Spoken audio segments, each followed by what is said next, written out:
पैदाइश उसका 33वां बाब जो 20 आयत पर मुश्तमिल है। और याकूब ने अपनी आंखें उठाकर नजर की और क्या देखता है कि ईसो 400 आदमी साथ लिए चला आ रहा है।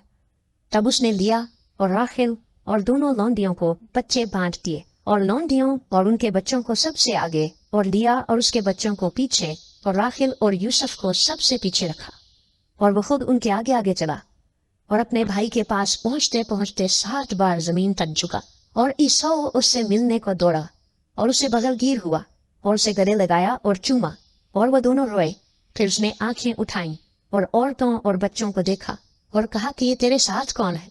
उसने कहा ये वो बच्चे हैं जो खुदा ने तेरे खादिम को इनायत किए हैं। तब लौंडियां और उनके बच्चे नजदीक आए और अपने आप को झुकाया। फिर लिया अपने बच्चों के साथ नजदीक आई और वह झुके।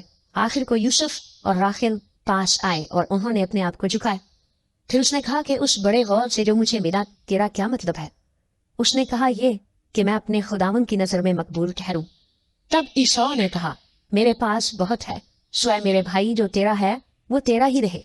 याकूब ने कहा नहीं, अगर मुझ पर तेरे करम की नजर हुई है तो मेरा नजराना मेरे हाथ से कबूल कर, क्योंकि मैंने तो तेरा मुंह ऐसा देखा जैसा कोई खुदा का मुंह देखता है और तू मुझसे राजी हुआ। सो मेरा नजराना जो तेरे हुजूर पेश हुआ उसे कबूल कर ले, क्योंकि खुदा ने मुझ पर बड़ा फजल किया है और मेरे पास सब कुछ है। गर्ज उसने उसे मजबूर किया, तब उसने उसे ले लिया और उसने कहा कि अब हम कूच करें और चल पड़े और मैं तेरे आगे आगे हो लूंगा। उसने उसे जवाब दिया मेरा खुदावन जानता है कि मेरे साथ नाजुक बच्चे और दूध पिलाने वाली भेड़ बकरियां और गायें हैं। अगर उनको एक दिन भी हद से ज्यादा हनकाएं तो सब भेड़ बकरियां मर जाएंगी। सो मेरा खुदावन अपने खादिम से पेशतर रवाना हो जाए और मैं चौपायों और बच्चों की रफ्तार के मुताबिक आहिस्ता आहिस्ता चलता हुआ अपने खुदावन के पास शहीर में आ जाऊंगा। तब ईसौ ने कहा कि मर्जी हो तो मैं जो लोग मेरे हमरा हैं उनमें से थोड़े तेरे साथ छोड़ता जाऊं। उसने कहा इसकी क्या जरूरत है, मेरे खुदावन की नजर करम मेरे लिए काफी है। तब ईसौ उसी रोज उल्टे पांव शहीर को लौटा और याकूब सफर करता हुआ उस खात में आया और अपने लिए एक घर बनाया और अपने चौपायों के लिए झोंपड़े खड़े किए। इसी सबब से इस जगह का नाम शुकात पड़ गया।